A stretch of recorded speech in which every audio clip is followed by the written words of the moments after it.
नमस्कार, आपण पाहत आहे भांडा फूड न्यूज. एका दमात भ्रष्टाचारी कोमात. सोशल मीडिया, कर्जबाजारी, गुन्हेगारी, सट्टेबाजी, चोरी, मटका, जुगार, दारू, सावकारशाही, न्यायाच्या प्रतीक्षेत प्रशासन. भांडा फूड न्यूज. एका दमात भ्रष्टाचारी कोमात. 29 ऑगस्टला घरासमोर एकही गाडी ठेवू नका. राज्यातील सर्व मराठ्यांनी. सोलापुरातून जरांगे पाटील कडाडले. मराठा आरक्षण आंदोलक मनोज जरांगे पाटील हे सध्या पश्चिम महाराष्ट्राच्या दौऱ्यावर आहेत.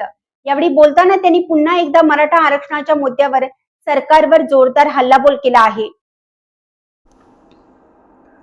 दरम्यान पुढे बोलताना ते म्हणाले की मी समाजाचे हित बघितलं. रक्त जाळून जाळून 58 लाख नोंदी दिल्या. यांना माहीत आहे की जरांगे पाटील पक्का आरक्षण देतोय, मात्र त्यांना आरक्षण द्यायचंच नाही. सरकारने आता एक कट रचला आणि गैरसमज पसरवला आहे. नियोजित कट रचला.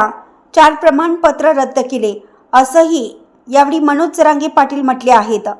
दरम्यान 29 ऑगस्टपासून पुन्हा एकदा मराठा आरक्षण आंदोलक मनोज जरांगे पाटील हे आंदोलन करणार आहेत. या पार्श्वभूमीवर देखील त्यांनी यावेळी मराठा समाजाला आवाहन केलं आहे. मराठ्यांनो, घर सोडायला शिका. 29 ऑगस्टला घरासमोर एकही गाडी राहू नये. राज्यातील सर्व मराठ्यांनी अंतरवडी सराटी या, असं मनोज जरांगे पाटील यांनी म्हटलं आहे. भाजप, शिवसेना आणि राष्ट्रवादीमध्ये असलेल्या मराठ्यांनी आपली चूक सांगावी. संजय शिरसाट यांनी फोन करून कुणबी प्रमाणपत्र रद्द करायला सांगितलं. यात मी चुकीचं काय बोललो? घोडके नावाच्या व्यक्तीची व्हॅलिडिटी झाली आणि बहिणीची रद्द झाली. यात मी चुकीचं काय बोललो?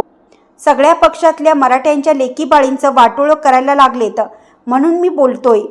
मी याबाबतचं पत्र सुद्धा आणलं आहे, असंही यावेळी जरांगे पाटील यांनी म्हटलं आहे.